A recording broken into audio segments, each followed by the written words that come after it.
अब देखिए अर्थ के अंदर से आपने ओर निकाला, मिनरल या ओर निकाला, उसमें से आप उसको इम्प्योरिटी किसी भी ओर में, अब जिंक का ओर है या कॉपर का ओर है, कोई भी अर्थ के अंदर से ओर निकाला एंड इम्प्योरिटी को दूर करके हम प्योर मेटल को बाहर निकालना चाहते हैं, एक्सट्रैक्ट करना चाहते हैं, तो इम्प्योरिटी को दूर करने के लिए उसको बहुत सारी प्रोसेस के थ्रू गुजारना होगा। ठीक है, तो ओर आपने निकाला, सबसे पहले आप उसको ओर को निकालने के बाद ड्राई करें, ड्राई करने के बाद उसको ग्राइंड करें। ग्राइंड करने के लिए बड़ी बड़ी जो मिल्स होती हैं, तो ore is grinded by the mills, समझ आ रहा है, ओर इज ग्राइंडेड, ठीक है, बाय द मिल्स। अब जब ओर ग्राइंड हो जाएगा तो उसके अंदर मिट्टी भी रहेगी और छोटे छोटे डस्ट पार्टिकल भी रहेंगे, तो उनको धो करके मैग्नेट मेथड से, ग्रेविटी मेथड से, ठीक है, नेविगेशन प्रोसेस से, किसी भी मेथड से, फिजिकल प्रोसेस से अपन उसकी इम्प्योरिटी को दूर हटा देंगे। थोड़ी थोड़ी जो लाइट पार्टिकल इम्प्योरिटी है धो धा करके बाहर निकालेंगे, removing of impure particles, light weight impure particles by the physical process, this cause the concentration. मतलब ग्राइंडेड ओर के अंदर से उसको चाहे धो लें, चाहे मैग्नेटिक सेपरेशन मेथड इस्तेमाल कर लें, नेविगेशन प्रोसेस इस्तेमाल कर लें, या ग्रेविटी सेपरेशन मेथड इस्तेमाल कर लें, और उसमें से लाइट वेट पार्टिकल इम्प्योरिटी को क्या करते हैं, रिमूव करते हैं। इस प्रोसेस को क्या कहते हैं, कॉन्सेंट्रेशन। देखिए अर्थ के अंदर से ओर निकालने के बाद सबसे पहले उसको ग्राइंड करें, ड्राई करने के बाद ग्राइंड कर लें, और उसमें से जितनी भी लाइट वेट पार्टिकल इम्प्योरिटी है ग्राइंड करने के बाद तो मतलब जो है डस्ट पार्टिकल्स हैं, मड है, उनको सब धो करके मैग्नेट का इस्तेमाल करके या फिर ग्रेविटी का इस्तेमाल करके हम लोग जो है वो removing of light weight particle जो है, छोटे हल्के पार्टिकल को दूर कर देंगे, इम्प्योरिटी दूर कर देंगे। इस प्रोसेस को कॉन्सेंट्रेशन कहते हैं। तो सबसे पहले ओर को निकालिए, उसको ड्राई करिए, उसको ग्राइंडिंग करिए, ग्राइंडिंग करने के बाद लाइट वेट पार्टिकल को इम्प्योरिटी को निकालना है तो धोना, magnetic separation method, gravity separation method, किसी का भी इस्तेमाल करके इम्प्योरिटी को दूर कर दीजिए। इम्प्योरिटी को दूर करने वाली प्रोसेस को अपन क्या कहते हैं, कॉन्सेंट्रेशन। लेकिन बाय द फिजिकल प्रोसेस, इसमें कोई केमिकल प्रोसेस नहीं होगी, बस फिजिकल प्रोसेस के थ्रू अपन को धो धा करके लाइट वेट पार्टिकल इम्प्योरिटी को दूर करना है। इस प्रोसेस को अपन क्या कहते हैं, कॉन्सेंट्रेशन कहते हैं। अब इसमें ओर जो है जिस मेटल का है, या तो वो हाई रिएक्टिव हो सकती है, या मॉडरेट रिएक्टिव हो सकती है, या लो रिएक्टिव हो सकती है। अगर यदि मान लिया जाए हाई रिएक्टिव मेटल है, ठीक है, जैसे जस्ट लाइक सोडियम, सोडियम का कोई ओर है और उसमें से सोडियम निकालना चाहती हो, तो सबसे पहले उसको मोल्टन कर लीजिए, मोल्टन स्टेट में ले आइए। सबसे पहले उसको मोल्टन मतलब पिघला दीजिए, पिघलाने के बाद उसको एक कंटेनर में ले लो, इलेक्ट्रिसिटी फ्लो करो, इस मेटल, इस इलेक्ट्रोलाइट के अंदर जो ओर को क्या करो, मेल्ट कर दो, मेल्ट करने के बाद कंटेनर में ले लो, इसको मोल्टन इलेक्ट्रोलाइट कहते हैं। क्या कहते हैं आप, जैसे आप करंट फ्लो करोगे, प्योर शुद्ध मेटल किसके ऊपर जाके डिपॉजिट हो जाएगी, कैथोड के ऊपर डिपॉजिट हो जाएगी, 100% शुद्ध प्योर मेटल आपको प्राप्त हो जाएगा। ये तभी हो सकता है जब मेटल क्या होता है, काफी रिएक्टिव होती है, जैसे सोडियम है, पोटेशियम है वगैरह, इनकी बात कर रहे हैं। अब अपन बात करते हैं metals of the moderate reactivity. Moderate reactivity मतलब जिनकी रिएक्टिविटी ना तो बहुत ज्यादा स्लो होती है, ना तो बहुत ज्यादा फास्ट होती है। इस एग्जांपल फॉर जिंक की बात करता हूँ मैं, ये देखिए आप, जिंक कार्बोनेट है, ये मॉडरेट रिएक्टिव मेटल है। जिंक बहुत ज्यादा फास्ट भी रिएक्शन नहीं करता और ना तो लेस रिएक्टिव। अब ध्यान से सुनना, अब उस स्थिति में हम क्या करेंगे, कुछ एग्जांपल लेते हैं। यहाँ पर जिंक कार्बोनेट है, जिंक कार्बोनेट है, कार्बोनेट है, या तो फिर क्या होता है, सल्फाइड। तो जो मॉडरेट रिएक्टिव मेटल जो है मोस्टली कार्बोनेट के फॉर्म में मिलती है, तो सल्फाइड के फॉर्म में मिलती है। तो इसका एग्जांपल लिख दिया अपन ने, ZnC होती है कैलामाइन, जिसे जिंक कार्बोनेट भी कह सकते हैं। जिंक सल्फाइड जो है, ठीक है, जिंक ब्लैंड भी बोल सकते हैं आप उसको, जिंक ब्लैंड या जिंक सल्फाइड भी बोल सकते हैं। ये सल्फाइड का ओर है, ये देखो जिंक का सल्फाइड ओर है, और ये जिंक का कार्बोनेट ओर है। अब ध्यान से सुनना, होता क्या, जैसे ही आपने ओर को सेपरेट किया, कार्बोनेट ओर है या सल्फाइड ओर है, अगर सल्फाइड ओर है तो इसको एयर के साथ गर्म करना, ऑक्सीजन के साथ गर्म करना। बिकॉज ऑफ ऑक्सीजन के साथ गर्म करोगे तो सल्फर ऑक्सीजन के साथ रिएक्शन करके क्या बनाएगी, सल्फर डाइऑक्साइड, और सल्फर डाइऑक्साइड गैस बाहर निकल जाएगी, नहीं बस।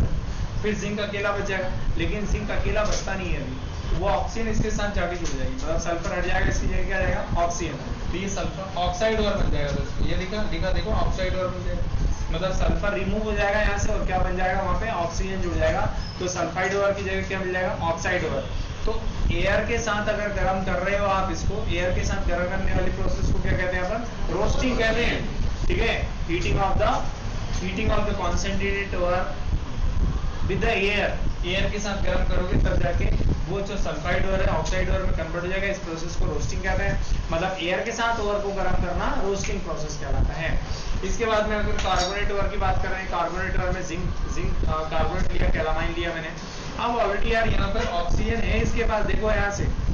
ठीक है, आप क्या करना चाहते हो, जो भी ओवर है उसको ऑक्साइड ओवर में कन्वर्ट करोगे तो ही प्रोसेस आगे बढ़ेगी। तो ये जो है इसको ऑक्सीजन के साथ गर्म करोगे तो सल्फाइड की जगह क्या आ जाएगा, ऑक्सीजन, और सल्फाइड और ऑक्साइड में कन्वर्ट हो जाएगा, कोई दिक्कत नहीं।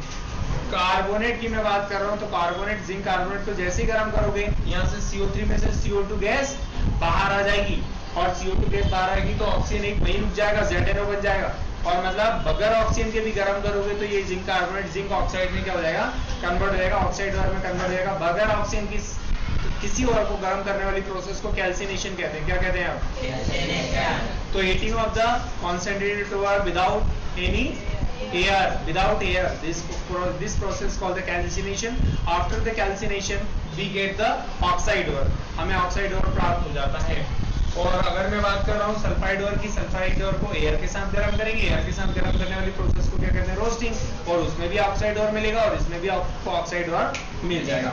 इसके बाद में आगे क्या करते हैं आप ध्यान से सुनना, इस ऑक्साइड ओर को बाहर निकालिए और उसको बाहर निकालने के बाद उसको मेल्ट करने के लिए फर्नेस में डाल दो। इस ऑक्साइड ओर को निकाल लीजिए और उसको मेल्ट करने के लिए किस में डाल दो, फर्नेस में डाल दो। समझ आ रहा है सभी को? आप फर्नेस में डाल दोगे आप, तो उसमें इस ऑक्सीजन को हटाने के लिए, जैसे जिंक सल्फाइड था, जिंक ऑक्साइड में कन्वर्ट हो गया, जिंक कार्बोनेट था, जिंक ऑक्साइड में कन्वर्ट हो गया, तो यहाँ पर इस ऑक्सीजन को रिमूव करने के लिए कोक वगैरह डालना पड़ेगा। क्या करना पड़ेगा? कोक, ताकि ये कोक ऑक्सीजन से रिएक्शन करके क्या बना ले, कार्बन डाइऑक्साइड या कार्बन मोनोऑक्साइड, और जिंक को छोड़ दे वहां पर। नहीं, यही बात समझो। तो पहले तो आपको खूब सारा मेल्ट करना पड़ेगा, इसको मेल्ट करने की प्रोसेस को क्या कहते हैं, स्मेल्टिंग। समझ आ रहा है सभी को? अब क्या होता है, अब यहाँ पर इसके साथ कुछ कोक वगैरह, लाइम वगैरह आपको डालना होता है। ये क्या करेगा, जैसे कोक मिला दिया, कोक क्या करेगा, ऑक्सीजन को निकाल देगा। तो कोक ने ऑक्सीजन को निकाल दिया, मतलब इसको रिड्यूस करवा दिया। ऑक्सीजन को निकालना मतलब रिडक्शन, ऑक्सीजन को निकालना मतलब रिडक्शन। किसका रिडक्शन हो रहा है? जिंक का रिडक्शन हो रहा है। किसकी वजह से हो रहा है? कोक की वजह से हो रहा है। तो कोक एक रिड्यूसिंग एजेंट बन जाएगा। क्या बन जाएगा? Reducing agent. तो रिड्यूसिंग एजेंट है, आप इसके साथ मिलाइए, फर्नेस में डाल दो, फर्नेस पूरा मेल्ट कर देगा, इम्प्योरिटी को भी मेल्ट कर देगा, और प्योरिटी जो प्योर मेटल है उसको भी मेल्ट कर देगा। और ये कार्बन जो है ऑक्सीजन को निकाल लेगा यहाँ से, और जिंक प्योर बच जाएगा। लेकिन उस समय मेटल भी मेल्ट हो जाएगा और जो है इम्प्योरिटी भी क्या हो जाएगी, मेल्ट हो जाएगी, और फर्नेस के सबसे नीचे वाले चेंबर में जाकर नीचे चली जाएगी, मतलब ग्रेविटी की वजह से नीचे चली जाएगी। तो होता है कि मेटल जो है हेवी होने की वजह से कहाँ जाता है, नीचे। पिघला हुआ मेटल यहाँ नीचे आ जाता है मोल्टन स्टेट में, और जो मोल्टन इम्प्योरिटी है वो ऊपर फ्लोट होती रहेंगी, तैरती रहेंगी, और बाय एनी प्रोसेस उस इम्प्योरिटी को, मोल्टन इम्प्योरिटी को क्या करेंगे अपन, बाहर कर देंगे, और शुद्ध और प्योर मेटल आपको नीचे मिल जाएगा। यही बात समझना। फिर भी अगर उसमें कुछ इम्प्योरिटी रहती है तो उस इम्प्योरिटी को निकालने के लिए अपन कौन सी मेथड का इस्तेमाल कर सकते हैं, इलेक्ट्रोलाइट मेथड का इस्तेमाल कर सकते हैं। और भी मेथड है, जैसे जैसे बड़ी क्लास में जाएंगे पढ़ने को मिलेगा। समझ आ रहा है सभी को? तो स्मेल्टिंग कहाँ होता है? ब्लास्ट फर्नेस में होता है, फर्नेस में होता है। सभी मेटल के लिए अलग अलग डिजाइन की फर्नेस होती है। तो यहाँ पर स्मेल्टिंग फर्नेस के अंदर होता है, उसको मेल्ट कर लेंगे, इम्प्योरिटी और मेटल दोनों मेल्ट रहेंगी, इम्प्योरिटी ऊपर तैरती रहेगी और मोल्टन मेटल नीचे आ जाएगा। समझ आ रहा है? इम्प्योरिटी को दूर कर देंगे, प्योर मेटल आपको मिल जाएगा। समझ आ रहा है सभी को? फिर भी प्योर नहीं मिलता है तो उसको प्यूरिफिकेशन प्रोसेस से प्योरिफाई करेंगे तो प्योर मेटल आपको मिल जाएगा। इसके बाद तीसरी मेटल की अपन बात करते हैं, metals of the low reactivity. समझ आ रहा है? लो रिएक्टिव कोई मेटल है, जैसे आपने जिंक सल्फाइड ले लिया, आपने सल्फाइड ओर के रूप में ही रहेगा। समझ आ रहा है? सल्फाइड ओर के रूप में रहेगा। भैया बंद करिए तो, जिस एग्जांपल लिया अपन ने कॉपर सल्फाइड, ये कॉपर लेस रिएक्टिव मेटल है, तो अपन ने कॉपर निकालना चाहते हैं, तो भैया यहाँ पर सल्फाइड को वापस से सल्फाइड हो गया। अब ये सल्फाइड को ऑक्साइड ओर में कन्वर्ट करना है। ये देखो, सल्फाइड को ऑक्साइड ओर में कन्वर्ट करना है, एयर के साथ गर्म करो, एयर के साथ गर्म करने वाली प्रोसेस को कर लेंगे, और उसके बाद आपको क्या मिल जाएगा, ऑक्साइड ओर मिल जाएगा। ऑक्साइड और मिलेगा तो फिर क्या करोगे, स्मेल्टिंग। स्मेल्टिंग करने के बाद क्या करोगे आप, प्यूरिफिकेशन, बाद में प्योर मेटल मिल जाएगा। समझ में आ रहा सभी को? तो इतनी सारी प्रोसेस से गुजारने के बाद आपको जो और में से क्या मिलेगा, प्योर मेटल। इस पूरी प्रोसेस को जो है अर्थ के अंदर से और निकालना और पूरी प्रोसेस के थ्रू गुजारने के बाद प्योर मेटल को ऑपरेट करना, इस प्रोसेस को एक्सट्रैक्शन ऑफ मेटल कहते हैं। क्या कहते हो आप? Extraction of metal. समझा गया अच्छे से? तो बताता हूँ कैल्सिनेशन में, ये देखो ये कैल्सिनेशन लिखा है, heating with air, heating of the water with air. तो मैं करके निकाल देता हूँ, देखो। अच्छा, विदाउट एयर, सॉरी। अब यहाँ पर जो है कैल्सिनेशन में विदाउट एयर गर्म कर रहे हैं, तो इसको हीटिंग, गर्म करने का सिंबल डेल्टा हो। तो जैसे इसको गर्म करोगे यहाँ से कौन सी गैस बाहर आ जाएगी, CO2, और क्या बन जाएगा बताओ, ZnO। समझ में आ रहा सभी को? ये कैल्सिनेशन प्रोसेस हो गई। अब अपन रोस्टिंग समझने वाला है। रोस्टिंग मतलब एयर के साथ गर्म करना। आ रहा है बेटा, नहीं आ रहा है? रोस्टिंग समझते हैं अपन। अब रोस्टिंग में क्या करते हैं, एयर के साथ गर्म करते हैं, जिससे रोस्टिंग, ठीक है, विद एयर गर्म करो। तो रोस्टिंग में आपको सल्फाइड और को एयर के साथ गर्म करना होता है।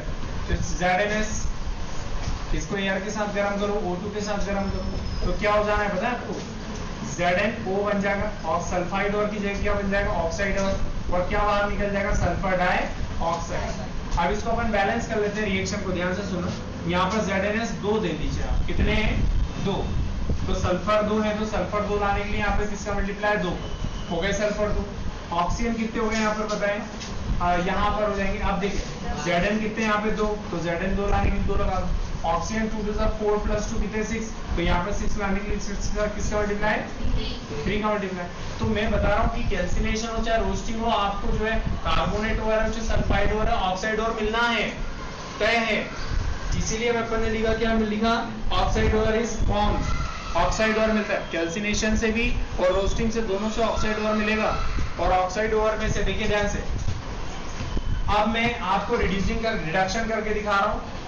मतलब ऑक्साइड और को सबसे पहले क्या करें, कोक के साथ मिला दें, और कोक के साथ मिलाने के बाद में उसको फर्नेस में डाल दें, पूरा मेल्ट हो जाएगा, स्मेल्टिंग प्रोसेस रहेगी। तो यहाँ पर ये जो ऑक्साइड और है, ऑक्साइड और है, इसके साथ क्या मिला दें, कोक। समझ में आ रहा है? इसके साथ क्या मिला दें, कोक। या कोक को पहले वैसे ही गर्म कर लो, कोई दिक्कत नहीं है। कोक को गर्म करोगे तो कार्बन मोनोऑक्साइड, और कार्बन मोनोऑक्साइड ZnO से रिएक्शन कर लेगा बेटे, नहीं आई समझ में आपको? किससे रिएक्शन करेगा, ZnO से। तो ये कार्बन मोनोऑक्साइड इस ऑक्सीजन को निकाल लेगा, तो क्या बनेगा, कार्बन डाइऑक्साइड, और प्योर मेटल बाहर आ जाएगा बेटे, नहीं समझ में आपको? ये प्रोसेस होती है। बंद कर दीजिए।